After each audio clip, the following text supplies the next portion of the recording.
And good evening, everyone, and welcome to our Sustainable School Celebration 2020 for the environment, our health and well-being. So it's great to welcome you all to our evening of events. We've got some really interesting speakers, and obviously everyone's here to find out about if they've won their awards.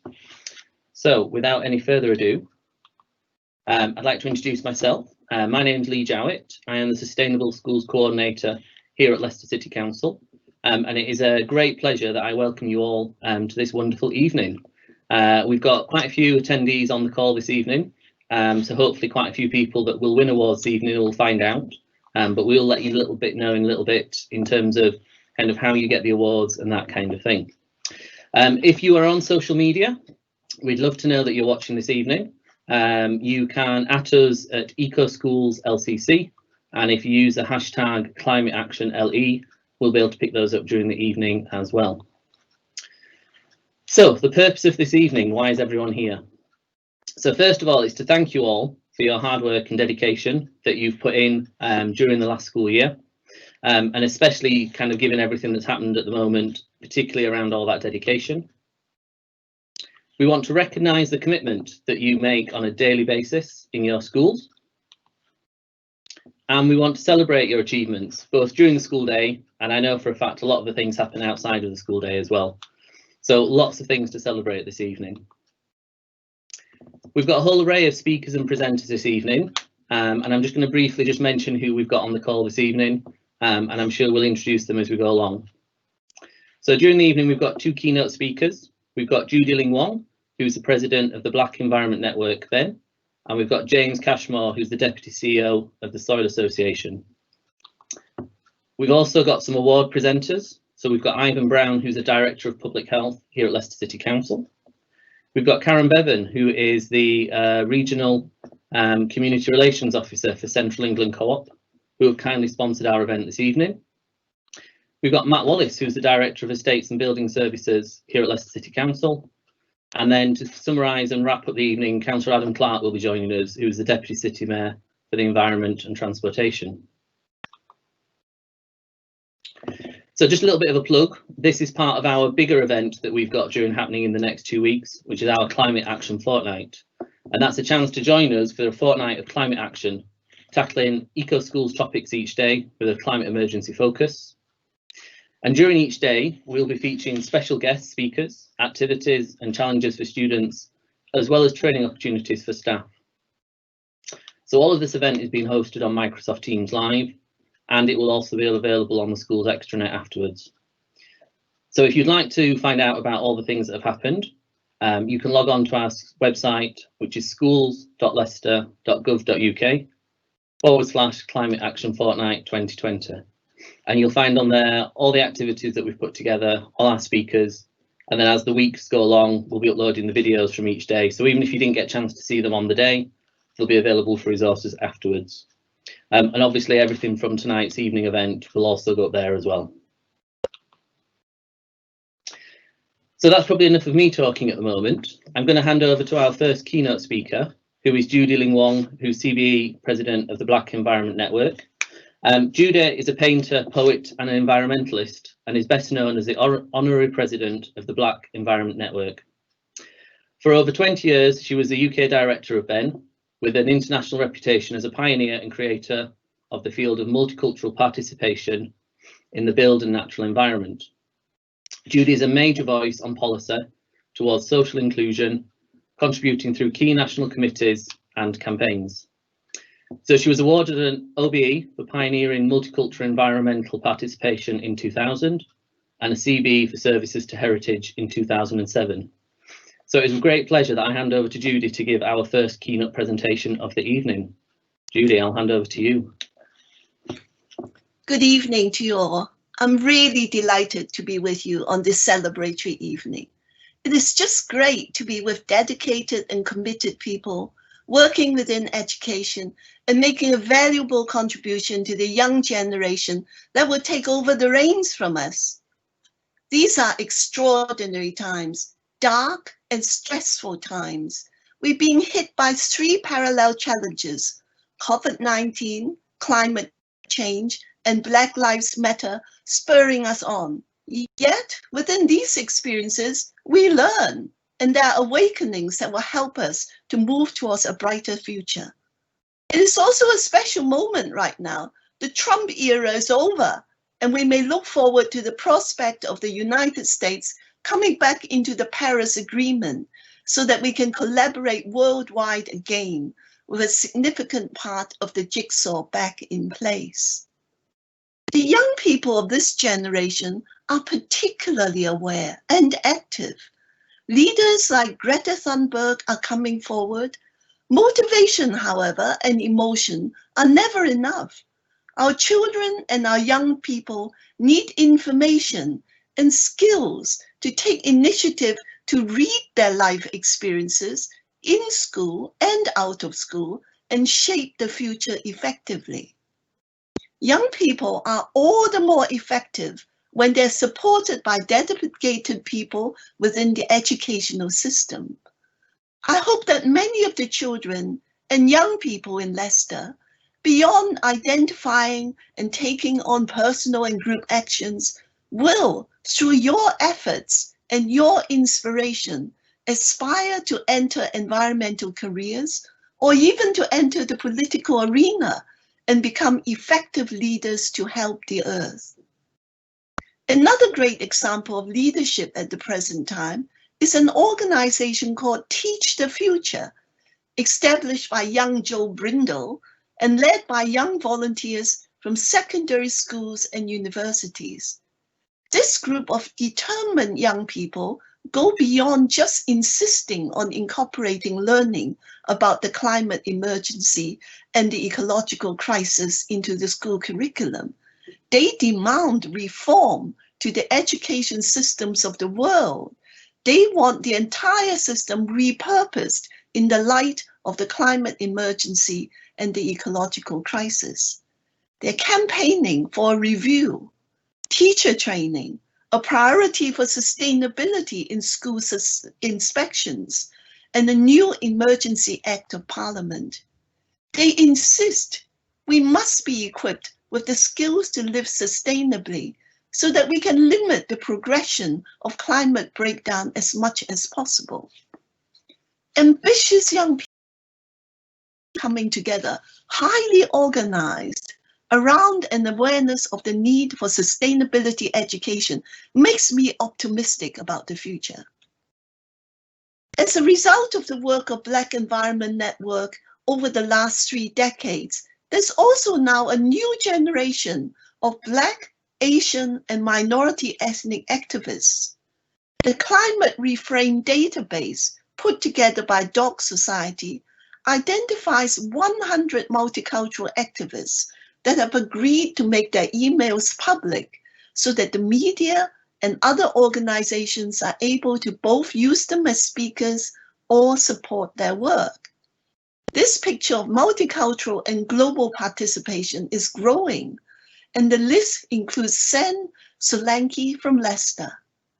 Following on from this national list, with all that you are achieving highlighted tonight, cities like Leicester can perhaps consider creating their own database and own categories of local community activists, educational heroes and heroines, and young leaders to stimulate the rising stars of children, young people, and other personalities within schools and community to take up leadership.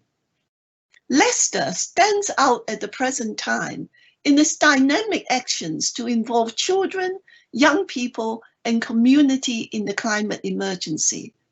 And highlighting the role of education is part of it. The awards today are highlighting and fueling the great work being done. Awards make Leicester's young people, children, schools, and community much more aware. Leicester is very multicultural. And you know, people from different cultures are close to what is happening across the world, as they have relatives and friends living in the countries that are bearing the worst of the impact of climate change. The presence of diverse young people is a great asset to working with climate change in global learning. Black, Asian and minority ethnic young people often have a greater commitment to climate change because of this connection to their countries of heritage. So it is no surprise that recent research by the organization Kepler Horizons discovered that Black, Asian, and minority ethnic people have a greater level of participation in climate change activities than the mainstream, and a stronger belief in government action. This multicultural experience rubs off on the population in general. Global learning can be expanded through studying specific scenarios of global climate change in school, making links between the actions of the global North and the global South. The Ashton Awards, which highlights actions by innovative local people across the world, is also a great source of examples and inspiration. Other factors in our recent experience are also changing the goalposts for action for climate change. COVID-19, through enforced self-reflection, has given rise to a rediscovery of the importance of nature in our lives. As citizens flock to green spaces within our cities, there's an appreciation among many that our core happiness essentially depends on our relationship to people and to nature, making us rethink our often materialistic lifestyles. We've become much more sensitive to our state of health, to our relationship to nature, our food security. We have been outraged by the hunger of school children. Bloomsbury, the publisher, has interestingly pointed to the fact that in the months leading up to August, their book sales have gone up 60%, and the leading themes are philosophy, race, and food. We have also learned that we cannot assume that our economic systems persist with the same model forever. We have seen it partially collapse, and importantly, we found that we can adapt and we can cope. COVID has hammered us with the fact that fundamental truth that we are all interconnected, and that what happens to one half of humanity and their environment happens to all of us. The current themes of diversity and equality, given impetus by the Black Lives Matter movement, really matters to a multicultural city like Leicester. Global interconnectedness, the focus on diversity and equality, the potential of moving away from materialism towards a people-centered focus on life are all factors that urge us to turn away from the structures of intercultural relationships that are a legacy of colonialism and racism, and end exploitative ways of operating where the global North continually exploit the global South. The white population makes up only 11% of the world population, and the people we call ethnic minorities in the UK are in fact members of the majority ethnic population of the world. The legacy of colonialism is very much alive. You may remember that only recently, when Trump was in power, as part of the trade deal negotiations with Kenya, he was asking for Kenya to allow the dumping of waste from the United States in their country. We cannot collaborate effectively across the world populations if we continue to exploit on the basis of race. Integrated solutions that necessarily involve everyone tends to be just solutions. The list goes on and on about fast shifts in our assumption about the world, opening us to take a leap into building back better and shaping an appropriate green recovery. Hopefully with many new green jobs for the community and for our young people. Links have been made in our recent experience, and the activities within the community in Leicester demonstrates how we have responded to a whole range of issues. links have been made between the encroachment of nature and the creation of pandemics. Science tells us that the resources of the earth is limited, and when the system is broken, moving beyond the 1.5-degree limit will devastate us with the trend of global harvest reduction. Within this range of awareness, many of us do not want to go back to the way we were. The instinct is to move towards a greener and more equal world. The three parallel crises of COVID-19, climate change, and Black Lives Matter has opened our awareness and sensitivities and positions us for positive change. And this sense of change communicated within education and highlighted in the global context is a powerful contribution. Climate change means moving towards people-centered climate policy, paying attention to issues of diversity and equality. Teaching about sustainability and the impact of climate change within the global context is far from being a pretty picture, but truth is a fundamental motivator, particularly within a multicultural city such as Leicester, and with informed action that works towards positive change, there's always joy. People are asking for fairness and for hope. They are asking, at long last, perhaps we might come to terms with doing away with business as usual, live a less wasteful and more fulfilling life, stop damaging the earth, put diversity and equality into place, share what we have in order to move towards a happier and more secure future. And actually, in the face of climate change, do we really have a choice? So within this atmosphere that is both demanding and driving change, people such as yourself working within education play an increasingly important role. Within a couple of years of leaving school, our young people will be able to vote. By the time we get to that much mentioned year of 2030, 16-year-olds will be 26-year-olds. And by 2050, they will be middle-aged, 46-year-olds with children of their own.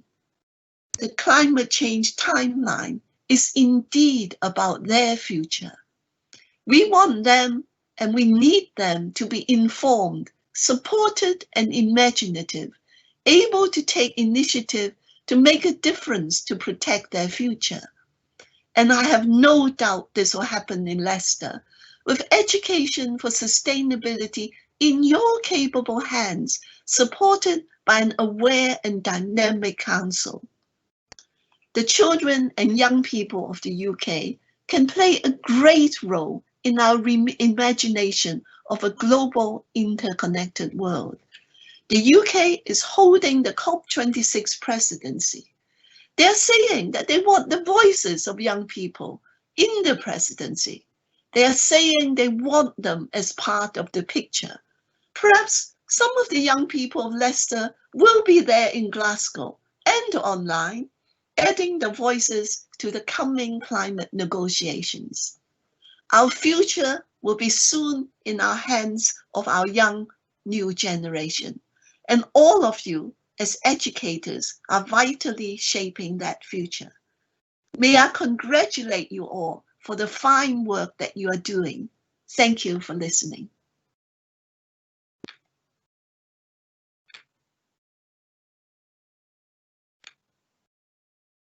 Thank you, Judy. That's absolutely wonderful. Some really interesting things to come out of there. And I'm sure people will have lots of thoughts and ideas kind of coming back from that.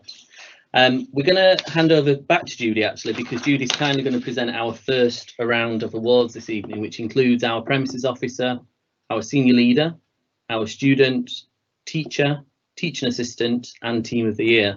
Now, obviously, things are a little bit different this year, so we won't be able to invite you up onto the stage, and we won't be able to ask what you think about it. But what we are encouraging people to do that are on the call is through the chat option, is to sort of put any comments, and Mark will be able to share those with people. And we'll certainly be doing some follow-up afterwards, where we'll have a chance to kind of speak to people, and we might be able to put some of those videos up online as well. So I'm going to hand back to it to Judy, who's going to carry out our first award. And our first award, if I just click that, is our Premises Officer Site Manager. So back to you, Judy. Well, I'm very proud to be doing this. And first of all, I will congratulate everyone. The first category is Premises Officer Site Manager, and the nominees are Simon Ingle, Queensmead Primary Academy; Warren Wilkinson, Mayflower Primary School; Kiran Maha, Rolleston Primary School. And the winner is Simon Ingle. Many congratulations. He is from Queensmead Primary Academy, and he was nominated by Sean Bentley. And she says, Simon works tirelessly to ensure that we have an eco-friendly school. He's committed to energy saving, lowering waste, and recycling across the year groups.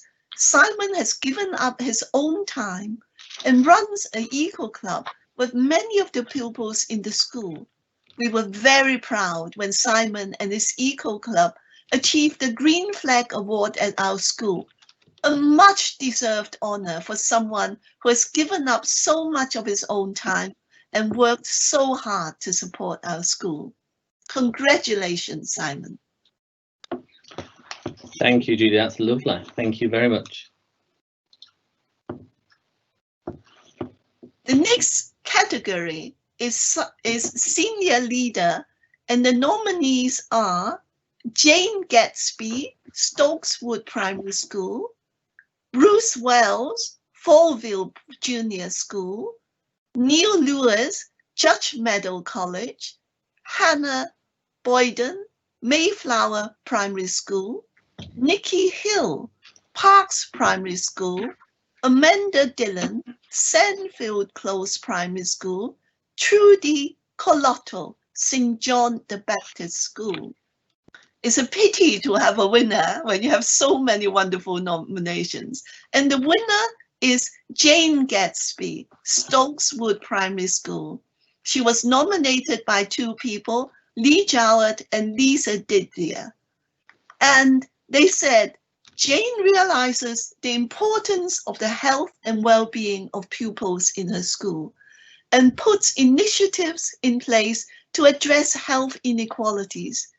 Jane works with conviction, and all that she achieves at Stokeswood Primary School, no project is too big or too small as I'm concerned, she says. She ensures that when the school commits, they commit. They recently achieved their second Green Flag Eco School Award, and during the collation of evidence, it showed how many projects they worked on, including litter, energy, and of course, all the healthy living and exercise work. Congratulations, Jane. Brilliant. Thank you. Thank you very much for that one, Judy. And I've worked a lot with Jane over a number of years, so I absolutely vouch for everything that Judy's just read out there. So thank you. The next category is student, and the nominees are Dwayne Chitandra, Mella Primary School; Anna Adatia, Sandfield Close Primary School. And the winners are Diwani and Anna. The judges found it just too difficult to select an overall winner. Diwani demonstrates a responsible attitude to her school life and considers the mental health and well-being of others. She's always listening and respecting the views of other children and expresses her feelings articulately. At Medela Community Primary School, they place great importance on the development of character, and Rani is an individual who shows self-efficacy, optimism, compassion, and peace. Ane is a superstar at Sandford Close. He loves helping in eco-assemblies and always the first to volunteer to take part in projects. He has been one of the travel tracker volunteers and collects and sorts out badges for classes. He's always willing to give up his lunch and break times to litter pick, survey the children about fair trade, or check what living things are in the school grounds during a bio blitz. So congratulations to you both. Very well deserved. Absolutely, definitely, definitely, Judith. Thank you very much. The next category, teacher, and the nominees are Anita Dennis, Barleycroft Primary School, Linda Bradshaw, City of Leicester College, Nina Platt, Charnwood Primary School, Niran Nagy, Charnwood Primary School, Alex Scott, Holy Cross Primary School, Claire Wilson, King Richard III Infant and Nursery School, Sarah Ames, Sanford Close Primary School, Amanda Doyle, Woolsey House Primary School. And the winner is Anita Dennis, Barleycroft Primary School as primary school teacher, and Linda Bradshaw, City of Leicester College for primary school teacher. They were both nominated by Lee Jowett. And he says, Anita works quietly on equal schools without making a big show. She worked endlessly on the Wilco project last year and is exceptionally passionate about making sure the students understand environmental issues and how to tackle the problems themselves. Linda ensures that students are given frameworks to develop their own thinking and reflectiveness. She's passionate about students making a difference, which will provide lifelong opportunities for those she works with. Many congratulations to you both. Thank you, Judy, and absolutely, again, I've not nominated everyone this evening, I promise, but absolutely from the work that Anita and Linda have done is absolutely outstanding. I mean, we could have picked any of the teachers on that list. Some of these we spent quite a long time as the judges picking overall winners. So exactly what you said, Judy, we could have any of these could be winners, but we had to ultimately. So yeah, congratulations to both of them. The next category, teaching assistant, and the nominees are Shabin Ikram, R.B. Mead Primary Academy, Sue Pierce, Avenue Primary School, Mina Mystery, Gleeblands Primary School, Louisa Arani, Moat College, Haley Walden, St. Mary's Fields Primary School, Debbie Walsh, Inglehurst Junior School, Fatima Aysat, Jamia Girls Academy. And the winner is Shabin Ikram, Iba Mead Primary School. Shabin was nominated by Amy Pease. Amy says, Shabin always put on 100% on any project that she and the team works on. For example, during the Litter Less campaign, she spent much time with the students to collect as much litter as possible. She works with parents and the community to raise awareness of the issues and ensures that everyone is involved in school. Many congratulations. Absolutely, thank you very much. And the next category is Team of the Year. And the nominees are Taylor Road Primary School Catering Team, School Council, King Richard III Infant and Nursery School, Sanford Close Primary School, Stokeswood Primary School Catering Team, and the winning team is Taylor Road Primary School Catering Team.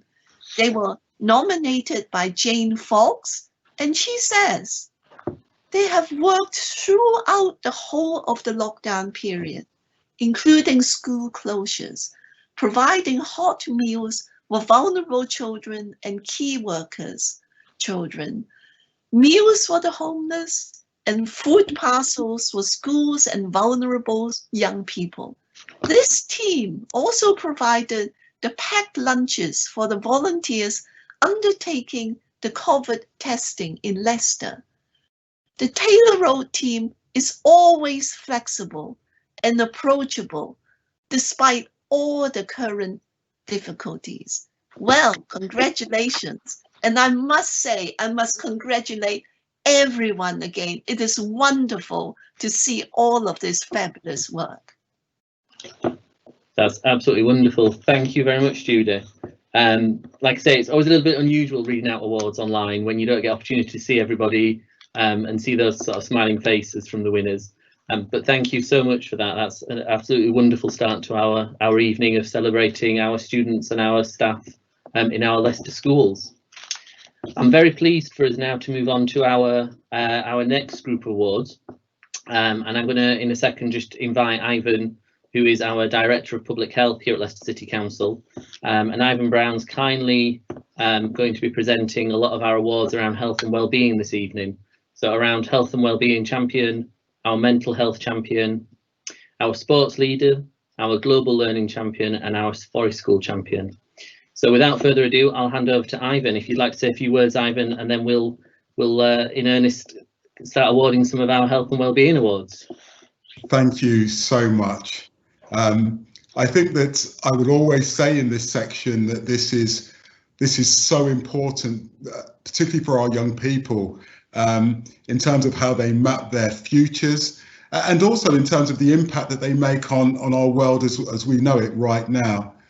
I've always felt that environment and health and well-being are inextricably linked. You can't have one without the other. Even in my own career, my life started off doing environmental health before I moved into public health and well-being, and it feels like a natural journey. It feels like it is very much a joint endeavour.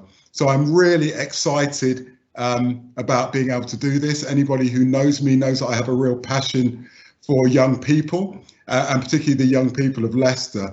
So there are so many opportunities that I have to be able to talk to you, and it's really great to be able to talk to staff and to students, just to thank them for all the hard work that they are doing right now. And I'm not a keynote speaker, so I won't spend my time talking too long, but I do want to offer those votes of real thanks at the moment, particularly at this difficult time that we face as a city, as a country, and as a world around the challenges that we face in relation to COVID. So I'm going to move straight on to the first award, and the category that we're going to be looking at here is Health and Wellbeing Champion. The nominees that we have here are Jane Westmoreland at Spinney Hill Primary School, Natalie Sutton at Sandfield Close Primary School. We have Lisa Agabanusi, at St Patrick's Catholic Voluntary Academy. We have Jane Gadsby, Stokeswood Primary School, and Sinead Wilson at Wolsey House Primary School. And the winner is Jane Westmoreland at Spinney Hill Primary School. Now, Jane was nominated by Rebecca Partington and Emma Shearsby of the SDSA, and this is what they said. They said that Jane has contributed widely to the Healthy Schools Network and is a champion within the school, ensuring that all in the school are involved in improving their health and well-being. And that's really what we want, that there is this holistic approach to people's health and well-being in an education establishment. So congratulations again to Jane on this wonderful award. We'll move on to our next award. And our next award is really quite pertinent, and there's been a lot of conversation around this most recently, a real concern, particularly at this time. And the next category is Mental Health Champion. Now, we had one nominee in this category, and this was Julie Aden, and the ELSA group of Moacre Hill Primary School. Now, I happen to know quite a lot of the work that's been happening across in Moacre Hill, and therefore, Julie, we want to recognise you and your group. You were nominated by Sam Woods, and she said you produced some sterling work on using outdoors as a stress reducer in school. So we want to really congratulate you and the group for all the work that you've done in terms of helping to ensure the mental health and mental well-being of those that use the school and beyond. So thank you for all of that work.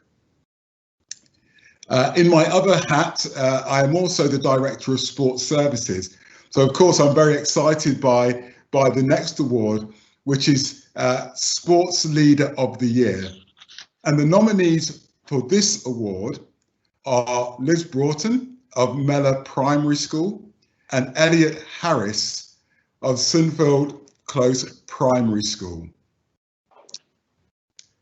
And the winner is Liz Broughton from the Mellor Primary School.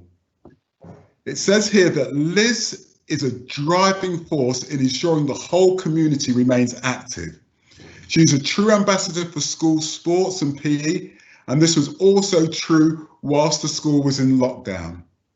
During this time, Mellor Sports was ongoing, and Liz ensured they all got active in many, many different ways. And I can just imagine the whole variety of methods that we used. She created a page on the learning platform to collate all the many activities and links that were being provided from the national sporting bodies to Leicestershire and Rutland Sports, to the body coach. Liz made sure that all staff and all children could access all of these. Such an important role at this time. So Liz, congratulations on a really important award. Thank you for all the work. And even though schools may not be in lockdown now, I'm hoping that the wider and the broader whole community approach that you take, it remains in place, and that platform is being used by the communities involved. When we move on to our next award, this is to the Global Learning Champion. And the nominees here are Chris Bounds of the Mayflower Primary School, Sharon Downs of Inglehurst Junior School, Artia Dedra at the Uplands Infant School, Sheena Adetya at Northmead Primary Academy, Rachel Stevens at Rushmead Primary School, Thelma Williams at Linden Primary School, all for their part that they played in the Leicester Nepal Connecting Classrooms cluster, which was such an exciting event. So the winner is, well, actually the winner is all of the teachers that were involved in the Connecting Classrooms cluster. The judges were simply unable to select an individual and felt that the whole team made an amazing contribution. Now, they were nominated by Hannah Boyden, and she said, staff at all 6 schools in the UK and 6 in Nepal worked incredibly hard since March 2019 to develop and maintain a meaningful partnership and clear activities and project goals. They have given up their time in the evenings and at weekends and attended meetings and training sessions, as well as giving up their half term to travel to Nepal in February 2020 to visit the partner schools. As a result of the great work done as part of this project, staff has cascaded their learning around sustainable development goals, development of education, global learning, and the opportunities for internationalizing the curriculum back to their schools. One school has achieved the Intermediate International Schools Award as part of the project, and another has been able to renew their full ISA award as a result of their engagement with this work. So congratulations to the teams involved in this. There is mutual learning here, and I think one of the things that was picked up earlier on in the discussions that were given is that we have the opportunity to share our learning, but more importantly, learning from other parts of the world. So it's such an exciting project, and I really want to commend all of those that were involved with this. In terms of our next award, we're going to move on. this one has a special place in my heart because I do remember my boys coming home from school, generally covered in mud from tip to toe. And when I'd ask what had happened, they would always tell me, it's forest school today, Dad. So the next category, which is Forest School Champion. We had one nominee. So the nominee was Kathy Humphreys from Belgrave St. Peter's Church of England Primary School. And therefore the winner is Kathy. Kathy, I hold you responsible for all the washing, all the Wellingtons that have to be cleaned. And I genuinely thank you for all the work that you do and your colleagues do around this. Kathy, you were nominated by Michelle Forbes, and she said that Kathy ensures that children across outdoor learning,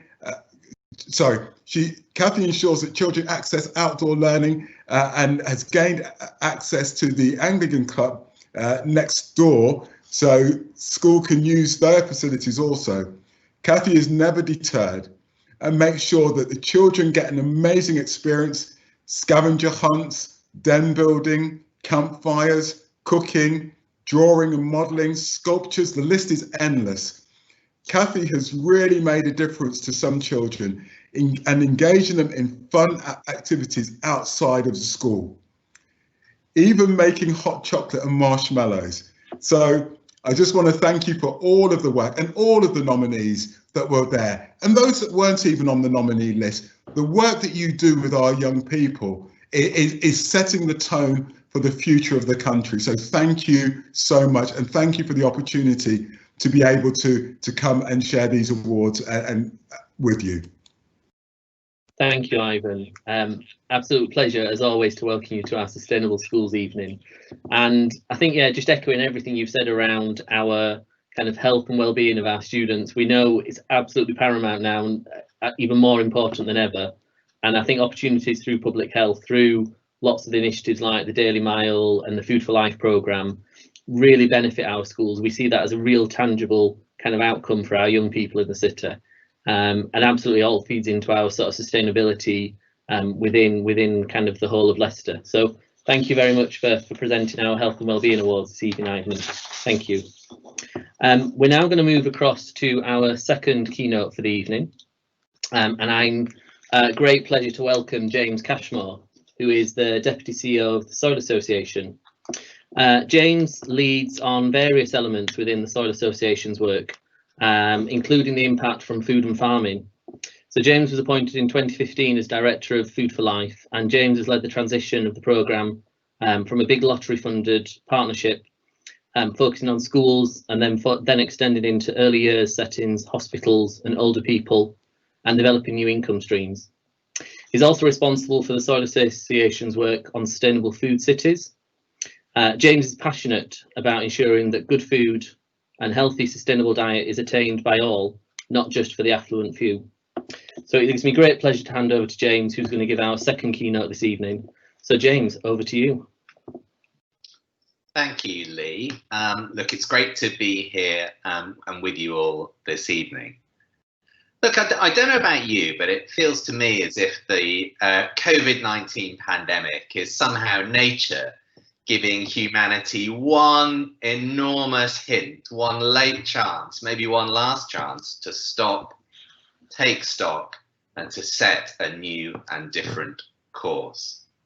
So many people are urging governments to build back better, to grab the opportunity, awful as it's been, to tackle climate change, to tackle the inequalities of society, to tackle the depletion of soils and wildlife, and to invest in the health of this generation and future generations.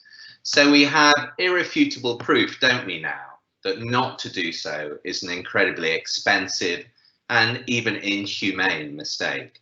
At the 11th hour, it feels as though we all have one last chance. But what would build back better mean for our food, our farming, our diets, and our children? And more to the point, what can we all do to help? If the UK is to emerge in better long-term shape from this crisis, more food secure, with a healthier population and a more resilient food system, then I believe we'll need to address three important questions. Firstly, a question about our farming in the UK. Is it diverse and is it resilient enough to feed its people a healthy diet, particularly in times of crisis?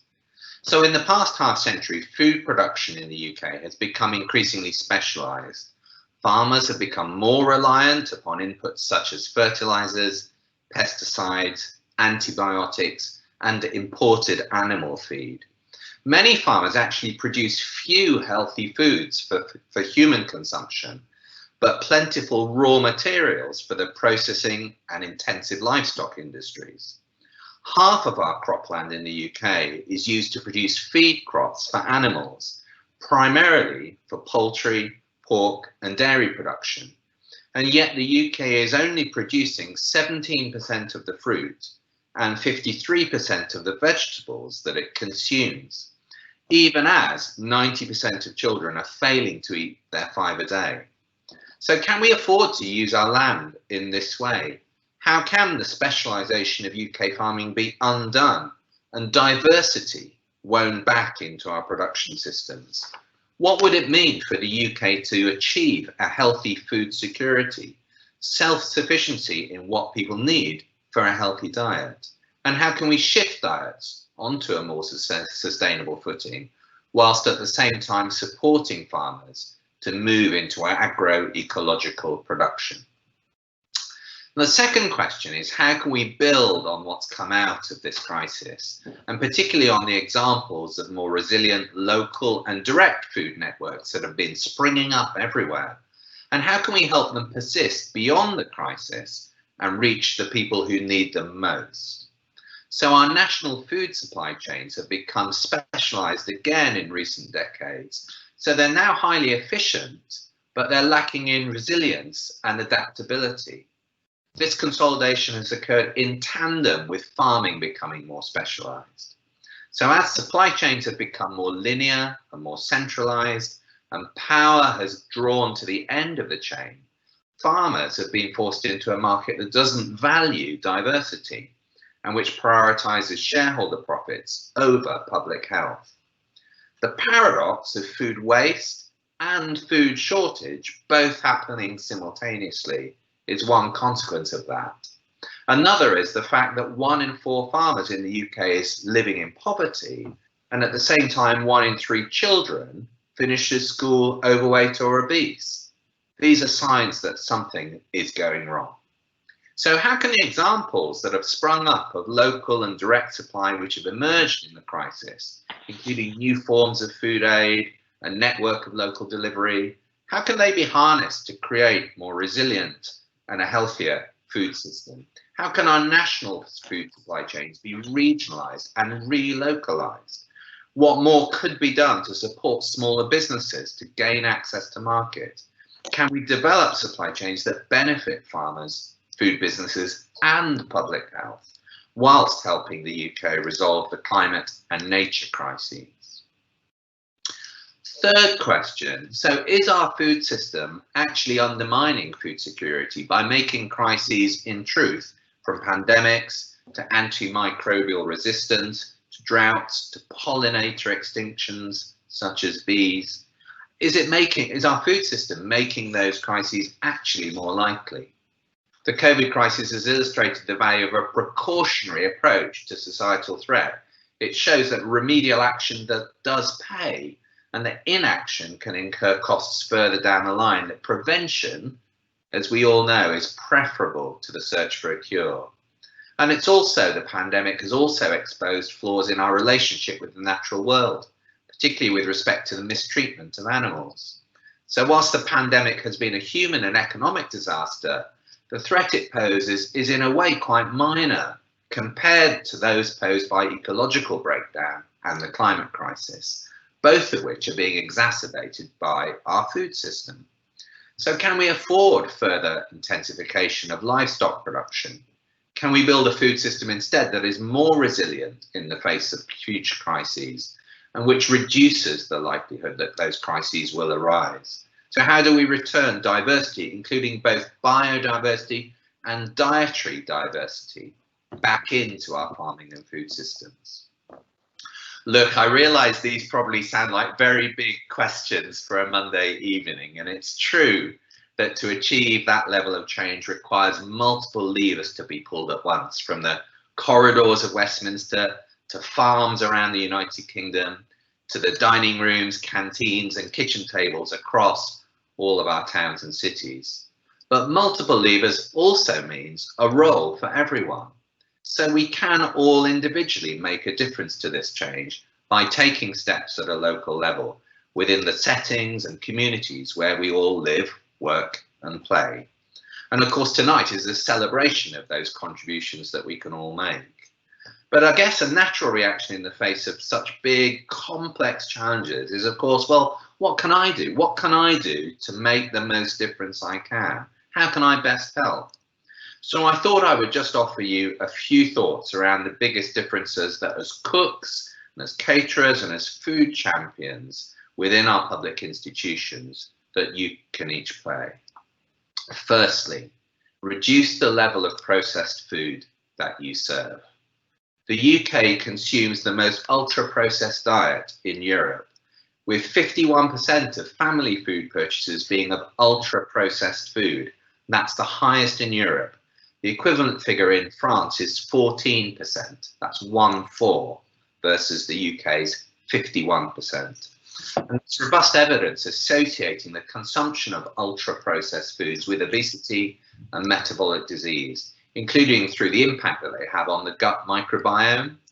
Despite France's relatively low consumption compared to the UK, the French government has already set a target of reducing that level of consumption of ultra-processed foods in the French diet by 20%. And reducing consumption of ultra-processed foods is also a part of national dietary guidance in other countries, including Brazil and Canada. And an exclusive focus on calories in the UK actually misses this key point about the level of processing in our food. So do challenge your suppliers. And if you're a caterer or a cook, challenge your boss to help you do the right thing for those you feed by changing menus to reduce the level of processing in the food that you serve. And a useful resource, just as an aside here, is something called the NOVA classification, N-O-V-A. And that groups foods into 4 classifications according to the nature, extent and purposes of the industrial processes that they undergo. And these industrial processes involve physical, biological and chemical techniques used after foods are separated from nature, but before they're consumed or else made into dishes and meals. So reduce the level of ultra-processed food that you serve. Second, think about whether you can increase the sustainability of your menus by moving to less but better quality meat and more and better quality plants. What that means is increasing the volume of organic and agroecological meat served in public settings, alongside an overall reduction in meat on menus. So animals reared in extensive farming systems, such as organic and agroecological, do play a vital role in ensuring the sustainability of farming. They restore nutrients back to the soil, they help deliver biodiversity through their role in carrying seeds around the land, and they help sequester carbon back into the soil through trampling. But intensively reared grain-fed meat on the feedlots, for example, particularly when it's then industrially processed after that, is bad for climate, it's bad for nature, and it's bad for human health. So on meat, less but better is the mantra. Finally, think about the role that you can play in leading and setting a positive food culture right across your settings. A culture that values good food, it values meal times, and helps both children and adults think about and understand their food and where it comes from. We know that in schools which adopt this whole school approach to food, such as that embodied in the Food for Life School Award, this makes a significant difference to diets. Independent evaluation has shown that pupils in Food for Life engaged schools are twice as likely to eat their 5 a day compared to children in matched comparison schools. And they eat 1/3 more fruit and vegetables overall, including significantly more fruit and vegetables at home. So if every primary school was a Food for Life school, 1 million more children across England would be eating their 5 a day. So we're lobbying government to support Food for Life and other school food initiatives by committing half of the funds from the soft drinks industry levy, that's the sugar tax on soft drinks, to school food and to food education. We want to see schools and settings with food right at the centre. So do think about how you can help make that happen in your schools and in your settings. And of course, Lisa Didier and the whole Food for Life team are here to help you. I know you've had a tough year, and nowhere more so than here in Leicester. And I bring a message from Jeanette Orry, who's co-founder of Food for Life and herself a school dinner lady in Nottinghamshire, and I think someone who many of you will know, to thank you for all of your hard work. So Jeanette writes, I'm sorry I can't be with you tonight. I just wanted to send you this message through James. This has been a very challenging time for many, and yet the catering teams across the country have continued to feed the children, whether that has been hot or cold meals. We know that hot food has to be the preferred choice, especially as it turns colder. I would like to say thank you on behalf of Food for Life for everything you've done and continue to do. I'm very proud of you all and look forward to seeing you all again when times allow. So it's understandable that in times of crisis, particularly when children and others are going hungry, we focus on getting food, just getting food, any food, hot or cold, good or bad to people. And that's absolutely vital. But what's key is as we come out of the other side, which we will, is to learn all the lessons we can and to remember the role we can all play in normalising healthy and sustainable diets for everyone, good food for all. So I hope those 3 suggestions for 2021, less highly processed food, less but better meat, and putting food at the cultural heart of the settings where you work, I hope they're useful signposts to where you can play the best part you possibly can in tackling those triple crises of climate, nature and health that we all face. And thank you very much for all your support. Thank you, James. Absolutely, lots of things. Food for thought, quite literally food for thought within your presentation there, your keynote. So thank you very much. And I'm sure for people that know me, certainly everything that I do revolves around food as well, whether that's sort of food that I grow in the garden or the chickens we have, or kind of going and visiting schools when we can to see the growing areas and things. And we absolutely know that children massively enjoy the outdoor spaces, which we know is even more important at the moment, but actually having an opportunity to grow food when some of our children haven't got green spaces of their own certainly is something that we've done a lot of work in Leicester, and I'm sure that we are reaping the benefits of that as time goes on. So I'm going to invite you, James, to present a number of our awards this evening.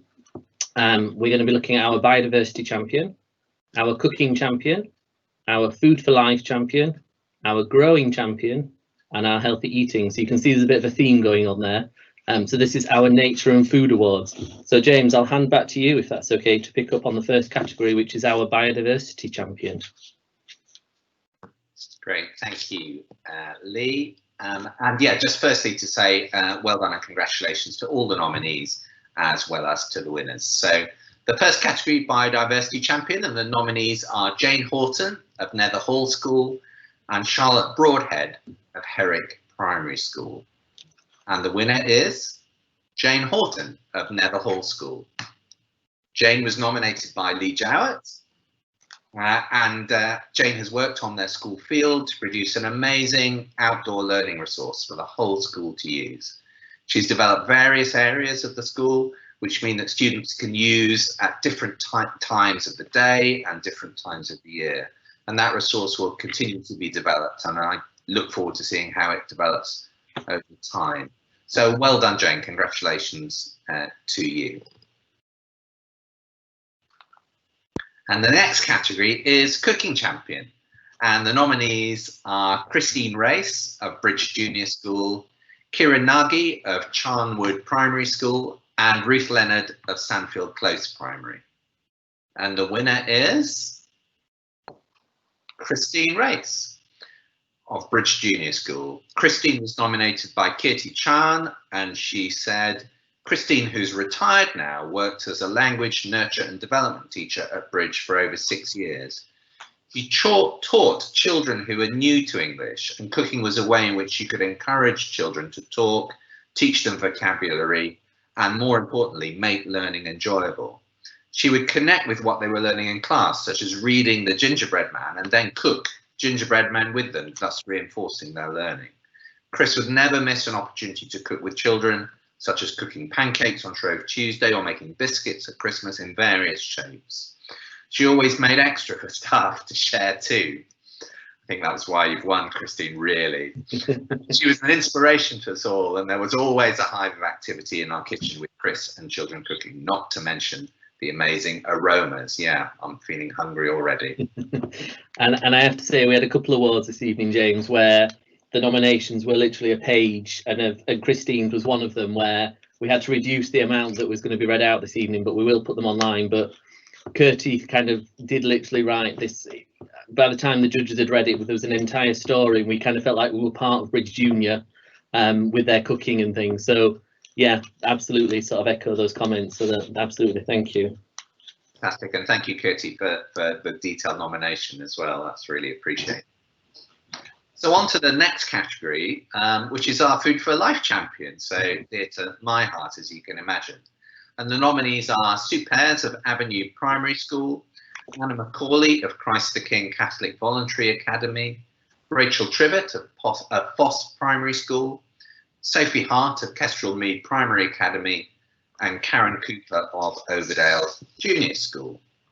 And the winner is, as he waits for the slide to turn, Sue Pears of Avenue Primary School. Sue was nominated by Lisa Didier, and Lisa said Sue has progressed all aspects of Food for Life, having already achieved the Silver Food for Life Award for the school, which is a fantastic achievement. For those of you that aren't familiar with Food for Life Silver or Gold, it really is a high bar. It asks you to think not only about your menus, but also about the way food plays a wider role in the school, in terms of leadership, in terms of how the school connects with its community through food, in terms of pupil involvement and voice, and in terms of food education. So to achieve that silver and then build from it, Sue, is a fantastic achievement. So well done.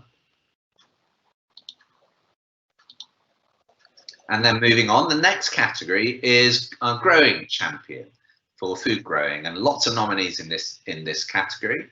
The nominees were Hannah Boyden and the allotment team of Mayflower Primary School, Christine Case of Bridge Junior School, Benita Patel of Mayflower Primary School, Mumtaz Mohammed of Mayflower Primary School, Suki Rhea of Overdale Junior School, Karen Sheerin of Rushmead Primary, and Des Holmes of St Barnabas Church of England Primary School. And the winner is, and there's more than one of them, so that's the clue, Hannah Boyden and the allotment team at Mayflower Primary School, nominated by Danny Kennell. Thanks for the nomination. And she said they've been keeping the allotment going thoroughly through COVID, so no small task there.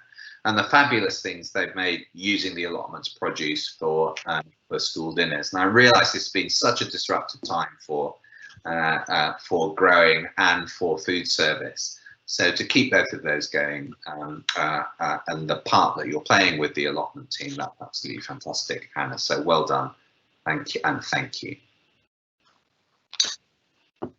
Moving on, I think this is my final category, which is the Healthy Eating Champion. And the three shortlisted nominees are Natisha Pankania of Sandfield Close Primary School, Giselle Sampson of Inglehurst Junior School, and Jodie Gemmell of Sandfield Close Primary School.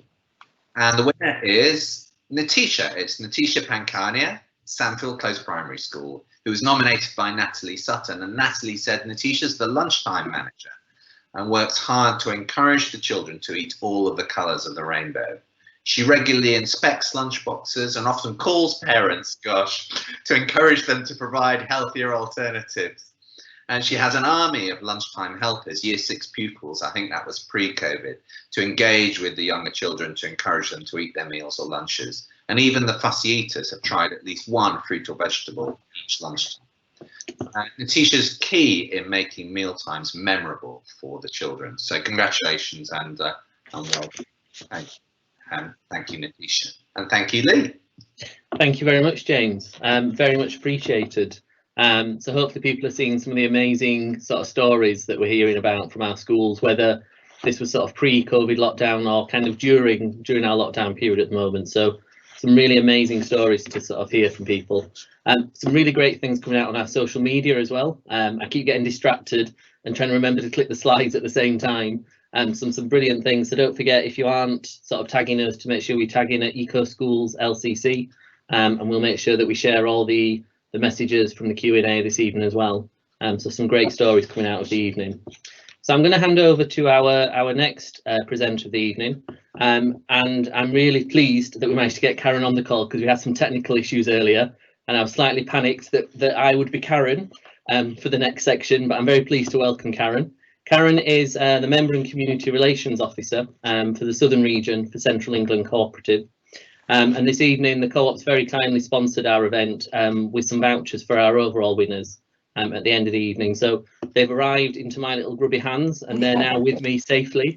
So we'll make sure that we get those posted to the schools and to the individuals, so they can have a little bit of a celebration, either kind of in school or kind of perhaps later on in the year.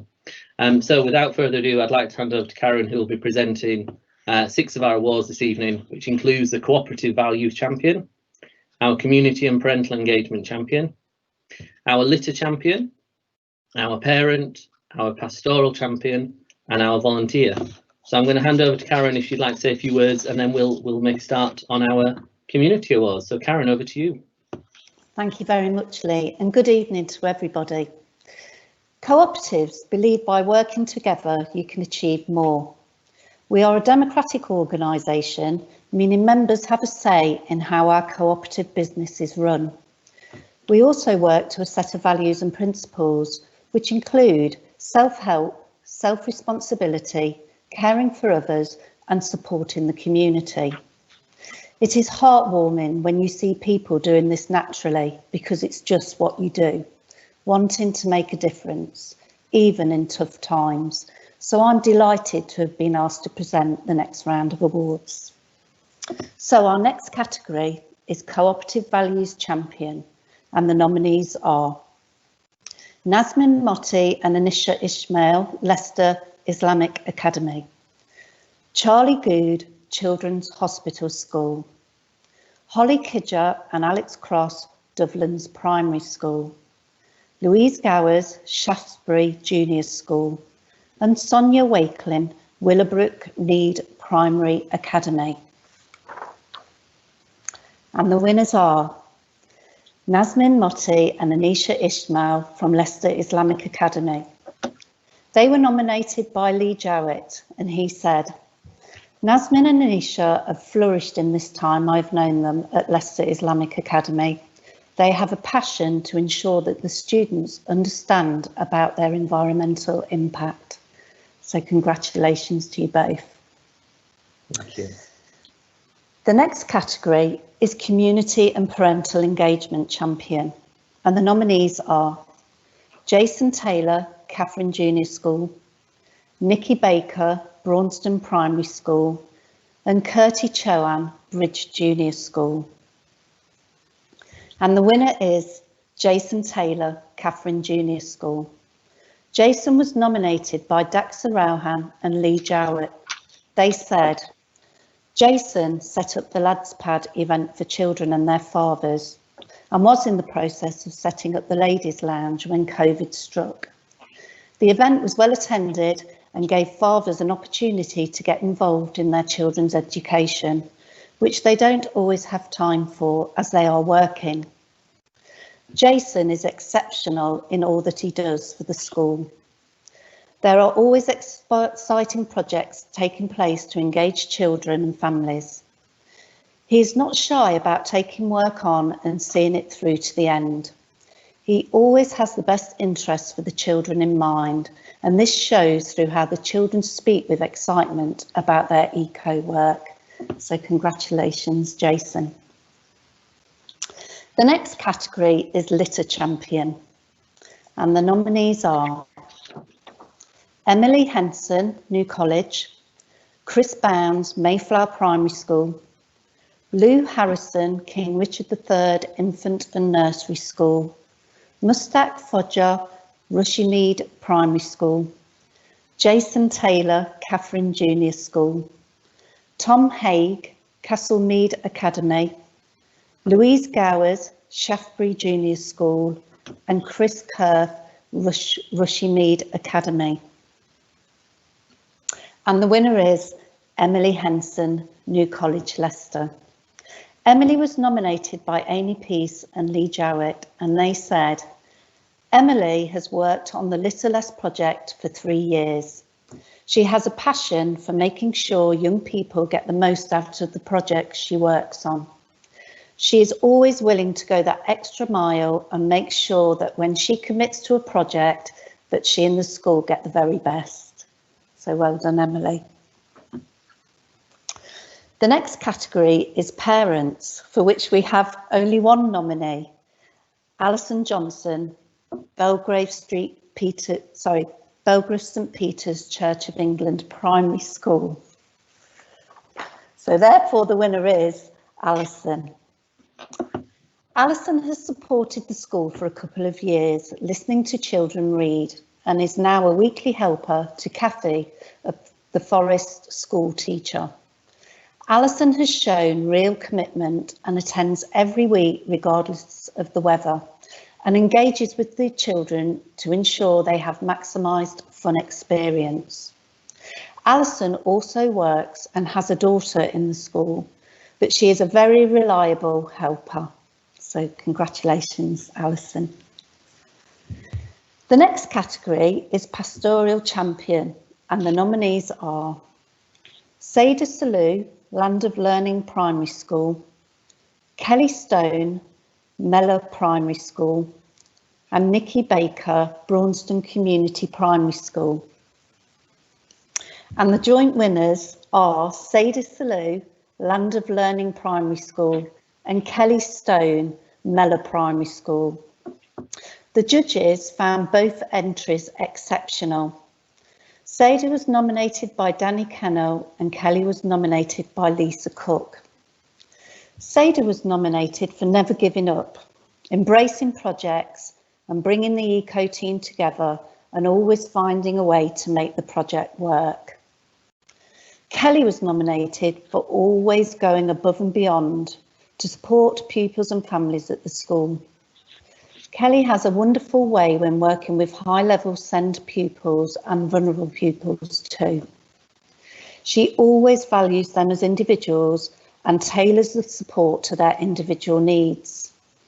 Kelly has a special gift when diffusing a high-level needs incident.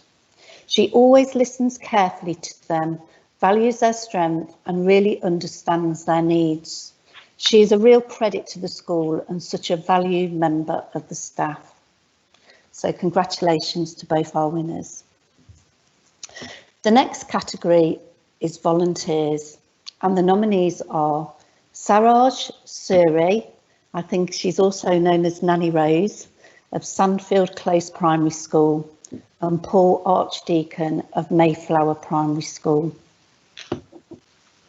And the winner is Saraj Suri, Nanny Rose of Sandfield Close Primary School. Saraj was nominated by Lisa Didier, and she said, at the grand age of 81 years old, Saraj was committed to attending the Grandma's Project during lunchtime pre-COVID.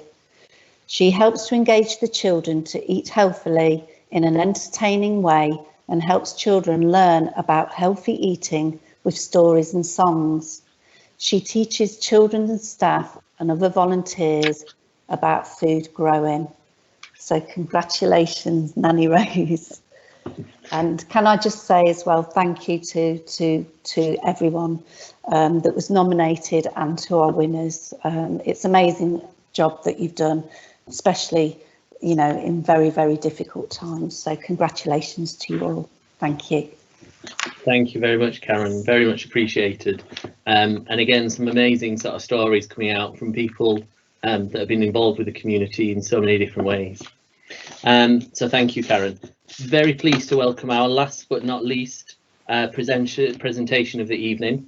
And this is looking at our Travel and Energy Awards with my director, Matt Wallace, who is Director of Estates and Building Services. So Matt is kindly going to present a number of our awards this evening. which includes the Active Travel Champion. It includes our Active Travel School of the Year, our Energy Champion, our Recycling or Reducing Champion, and our Water Champion. And I'm very pleased to say that Matt is currently at City Hall and he's looking very smart. I feel I'm underdressed this evening compared to Matt. So Matt, I'll hand over to you to say a few words and for your presentations. Thank you very much, Lee. Thank you very much indeed. So, yeah, I did feel like I missed the memo which said that we would go in smart casual today, but you know, everybody's been in lockdown for far too long, especially those in the city centre. And I thought, you know, let's get dressed up. Let's have an opportunity to get dressed up and enjoy ourselves. And so, yeah, that's absolutely what I've done. So myself and Natalka are here this evening at City Hall. We're going to present to you the Travel and Energy Awards. So, without further ado, I just wanted to just give a little outline, really, on 17 years ago when I started into the land and buildings world. What sort of drove me into that area, and who'd have thought that it had taken me to Leicester City Council, the Estates Director, and more than that, who would have thought that it would have taken me into the environmental and sustainability world and everything that's at the heart of it nowadays.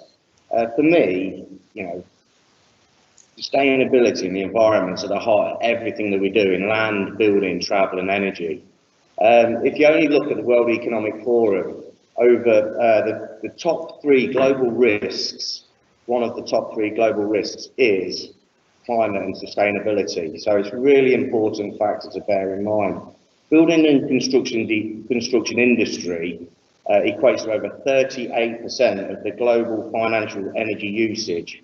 And also, in addition to that, 40% of energy-related carbon dioxide emissions are attributed to land and buildings environment.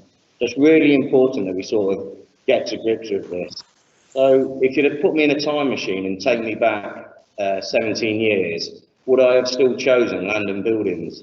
You know what, I probably would have done, but I would have chosen a sustainable approach to it, one that we're taking today. And so really delighted that we are in this position and we can go through and we can talk about these fantastic awards that the schools have earned in terms of travel and energy. And when we look at it, society today, the world is getting a lot smaller. The way that we're working around, the way that we travel, everything's changing. We only have to look at what we're doing in terms of, do we walk, do we cycle, do we get public transport, do we use electric vehicles? There's all these challenges that we have facing us in the future, and it's an exciting world to be in. It certainly is. Right, without further ado then, I suppose I'd best get on to the awards, and Lee kindly outlined them all, and it gives me really great pleasure to go through and talk about the Travel and Energy Awards this evening. I think I've got 4 awards, is that right, Lee? I believe so, it might be 5 actually. Fantastic, okay, so we'll work our way through them, yeah? So, first and foremost, the first category is it Travel Champion? And the yes. Would you like us to share it from our screen, Matt, so people can see? Yeah, that'd be fantastic. Yep, no problem, we'll make sure we've done that.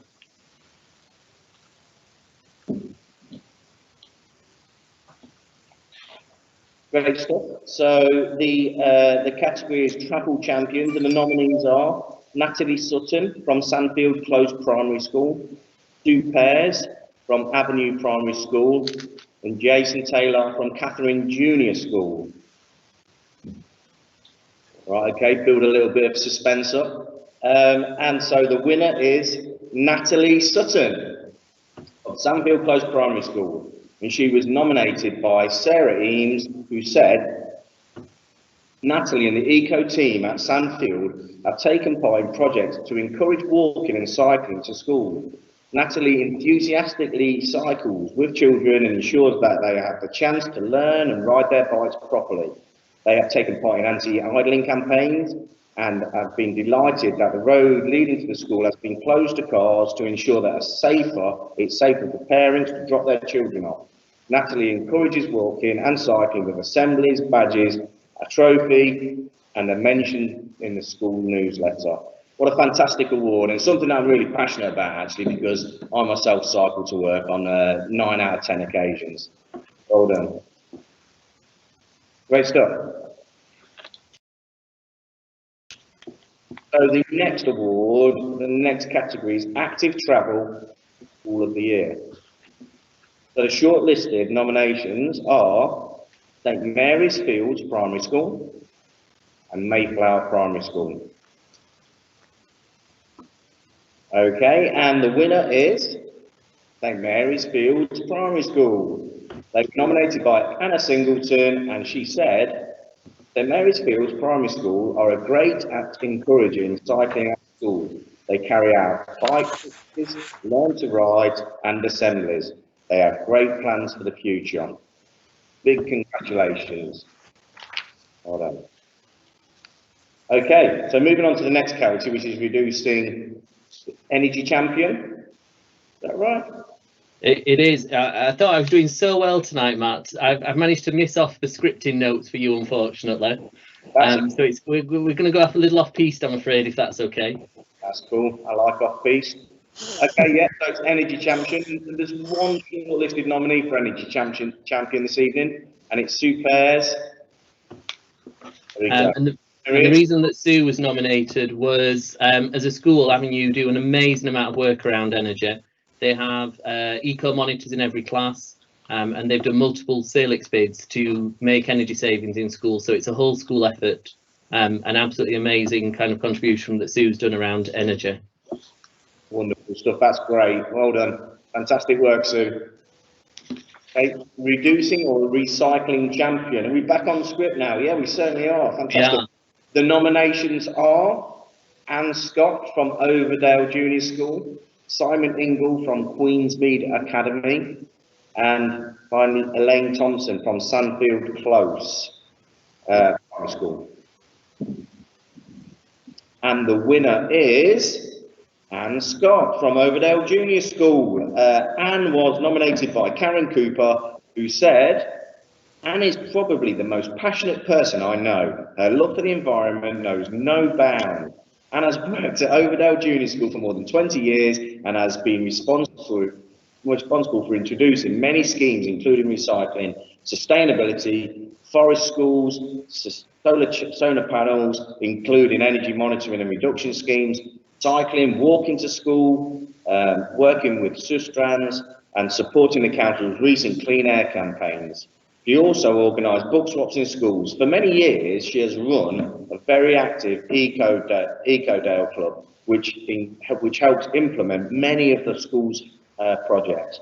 And during COVID-19, Anne has been working particularly hard at resetting recycling crisp packets and new classrooms, composting schemes, and encouraging every pupil to contribute towards composting at lunchtime. In the past year, she has set up a whole school project to recycle pens, pen tops, glue sticks, sending them off to be recycled and earning money for the school, and helps to collect fruit from the school, including apples, plums, and blackberries, to ensure that they do not go to waste. She could be nominated for so many categories. Wow. Congratulations, Anne Scott. Okay, moving swiftly along, I believe the next category is water. The shortlisted nominee is Karen Mayer from Rolleston Primary School. The winner is Karen Mayer from Rolleston Primary School. Big congratulations, Karen. Well done. Karen was nominated by Sam Woods, and she said, Kieran has been nominated for introducing ozone-based cleansing post-COVID, thus reducing water pollution by detergents. Great result. Fantastic. That's fantastic. Is that it, Lee? It is, I'm afraid. Yeah, that was your shining moment, Matt, I'm afraid. Fantastic. Great stuff. Absolutely brilliant. Thank you, Matt. Very much appreciated. So again, some really great stories that are helping our climate emergency action plan that we're working on in Leicester at the moment. So certainly all around the energy work and our transport ambitions in a city definitely kind of coming to fruition. So thank you very much for that, Matt. So I'm very pleased to welcome our very last speaker for the evening, who is Councillor Adam Clark. Councillor Clark, who is our Deputy City Mayor for the Environment and Transportation, is going to very kindly wrap up our evening of what's been happening. So Councillor Clark is going to be announcing our 3 overall winners this evening. So the first is going to be looking at our Individual of the Year. So that is someone who's already been nominated this evening and won an award. Also our Team of the Year and our overall School of the Year. So without further ado, I'd like to hand over to Councillor Adam Clark to wrap up our evening. Over to you, Councillor Clark. Good evening, Lee. Matt made the mistake of tipping me off about what he was wearing tonight earlier in the day, so I couldn't give up the opportunity to put my dicky bow on. I felt rather silly sat here on my own in my spare bedroom with a dicky bow on for this time, but actually, as you can see, I'm not on my own. I'm here with my heroine and one of my own prized possessions, Alice Hawkins. Alice, many of you will know, was known as Leicester's suffragette, but she was even more than that. She fought for gender equality and fairness at work, and fought for social justice. And I think in these days, in the 21st century, we know more than ever that environmental justice and social justice go hand in hand, and I think we have lessons to learn from people like Alice, but we've got heroes and heroines in the city today as we did back then at the beginning of the 20th century, and many of those heroes and heroines are with us this evening, and I'm really taken by the fact that I'm coming to recognise some of these names that come forward so much, and I now see many of you on the call as friends really in the environmental sustainability community, and it really makes me feel great that there is such strength in that community. Now, there's something really special happening in Leicester schools at the moment in terms of environmental education and sustainability. We're without doubt the best at this in the country, in my view, but it's not only my view, it's because the Eco Schools programme shows that we are the most successful city in the country, the most successful local authority area in the country, and that's down to obviously Lee. We all know that. I'm getting almost tired of congratulating Lee on how well he's doing, and Amy, who's obviously with us this evening, and of course Lee's and Amy's colleagues in the environment team, and Matt as well. But it's also obviously down to the schools and actually the whole school community within those schools, children, staff, those parents who get engaged, and those others who volunteer their time as well. So I think as a city, together, there is something really special happening, and actually acts as a beacon to the rest of us. Some of those activities that we've heard about this evening that go right through the schools, right through those school communities, around food, around energy use, around education itself, really inspiring, and should be inspiring all parts of the city in every sector to do better, to meet that climate emergency challenge that we face, and the challenge we face to have a fairer, more just society. And so I really want to thank everybody, if it's not too cheesy, to say that we're all doing really well, aren't we? And it is an incredible, a source of incredible pride, and it should be to us all. Obviously, I want to thank those keynote speakers who've come on this evening, and I take it as a source of that we're doing something well in Leicester, that we get such great names coming to talk to us and to celebrate with us. But I do want to pay particular thanks actually to two people from the City Council who've been with us this evening, and that is Matt and Ivan. I mean, Matt and Ivan have nobody has been doing more in our city than them to combat the COVID emergency that we faced recently. Obviously, Ivan, as Director of Public Health, has been worked incredibly hard and has given so much to the city over this period, as he does around managing this public health challenge that we have at the moment. And Matt has been overseeing testing, COVID testing in the city as well. And that's, as we know, that is a huge challenge, and it's a huge challenge, one might say, given the situation as received from Westminster. So I think to Matt and Ivan, the fact that you've come here this evening, given the huge amount of work you're doing at the moment, I really do pay testament to you. But of course, I also pay testament to all those teachers and key workers who have supported our children through this period and supported our young people and try to help to maintain mental health and well-being. But without any further ado, I think it's really important that we do move on to the final awards of the evening, because it is about you. It is about the award winners this evening, and it's about your schools, your school communities, and celebrating your great work during this last year. So I don't know if we've got slides for each individual winner. We don't have nominees for the overall winners, Lee. So are we? Am I just reading a name out, or oh no, I've got a colon. I've got a colon to work up to. Fantastic. That's good to know.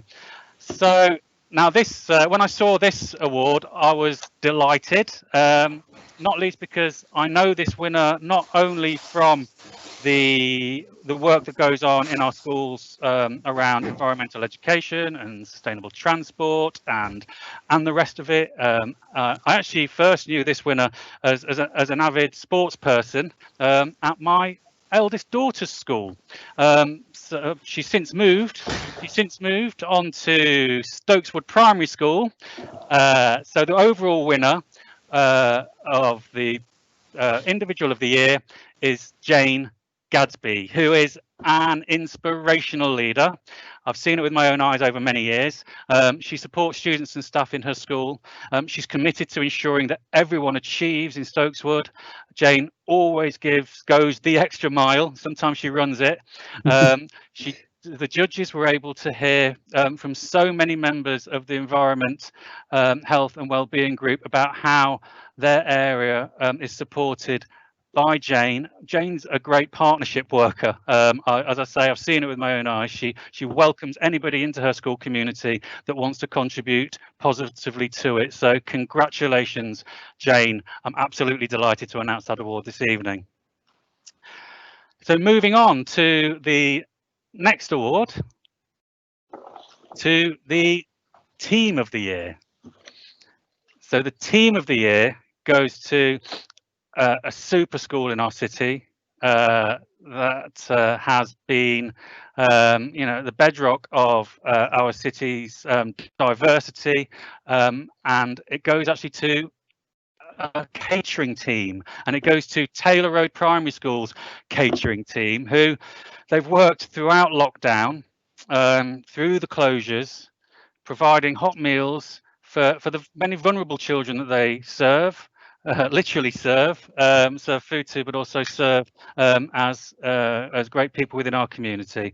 They've fed key workers' children. They provided meals to the homeless and food parcels for schools and vulnerable young people. The teams also provided packed lunches for volunteers undertaking the testing in Leicester, and the Taylor Road team is always flexible and approachable, even despite all the current difficulties that they and we have been facing. So thank you from me, and thank you from everybody, I'm sure, for the hard work that you've put in over the last few months, and for the work that I know that you'll continue to do. So moving on to the Environment, Health and Wellbeing School of the Year. This is the overall winner for 2020-2021. This school always pushes the boundaries when it comes to environmental education and health and well-being. The winner is Sandfield Close. Now, they were nominated in 13 categories by 5 different people, and they won 3 this evening. Slightly greedy, but thoroughly deserved nonetheless. Sandfield are always the first to volunteer for a project or activity and ensure that their children get the very best life chances. Some of the highlights from their nominations: they were, they contributed so much. They were one of the magical things about working with Sandfield is that they work as a team. And I'm going to name some names. I don't want anyone to think this is an exhaustive list, but there are some names here that do deserve mentioning. The head, Amanda Dillon, the business manager, Natalie Sutton, the premises officer, Elaine Thompson, sports leader, Elliot Harris, the whole of the school cooking team deserve a mention, the cooking teacher, Ruth Leonard, Karen Deless and Kelly Henshaw, wonderful teachers who give up their lunch times to organise litter picking and as energy monitors. And then the Eco and Food for Life leader, my friend on Twitter, Sarah Eames. It must be doing this 24/7, I think, judging by social media, organising eco clubs and new initiatives in schools that promote healthy living for children who are then more informed about how they can make their own positive contribution. And of course, got to thank every single pupil who not only learns well in classroom time, but gives up their time at break and in lunch times and works at home to produce things like posters and leaflets to inform the wider community. So well done, Sandfield Close. I think you thoroughly deserve that overall award for health and well-being and that huge contribution that you make to your community and to your city. That concludes the awards. I think once again I've got to thank Judy and I've got to thank James. Thank you so much. Also to Karen and the Central England Cooperative as well. Thank you all so much for presenting awards and speaking so eloquently this evening. And like I say, thanks again to Ivan and Matt for joining us as well. And obviously again to Amy, and I'll do it again, however boring it gets. Thank you, Lee, for all the work you put into making this evening possible. Thank you, everybody, so much. Thank you very much, Adam. I feel like I should get an extra £5. Everyone says that, but I'll probably stop asking eventually. That absolutely does wrap up our evening. I'd like to thank very much, obviously echo exactly what Councillor Clark has said, as a massive thank you for everyone and for the number of attendees that have stayed on the call right until the end this evening to find out the overall winners. By all means, do stay in touch with us. We have got social media, Facebook, Twitter, Instagram and YouTube. If you want to find out more about what's been going on during our Climate Action Fortnight, the web address is there. And we will make sure that this goes up on our YouTube channel tomorrow, and that you can share kind of the winners and kind of the congratulations back in school. So thank you very much for this evening. Hopefully it's been a nice change from kind of what maybe is normally happening on a Monday evening. I've certainly enjoyed myself, and certainly my colleagues I have, from sort of seeing smiles in the background. So thank you very much. Have a wonderful evening, and we look forward to doing this all over again in 2 years. Thank you very much, everyone. Bye bye now. Ollie, thank you very much.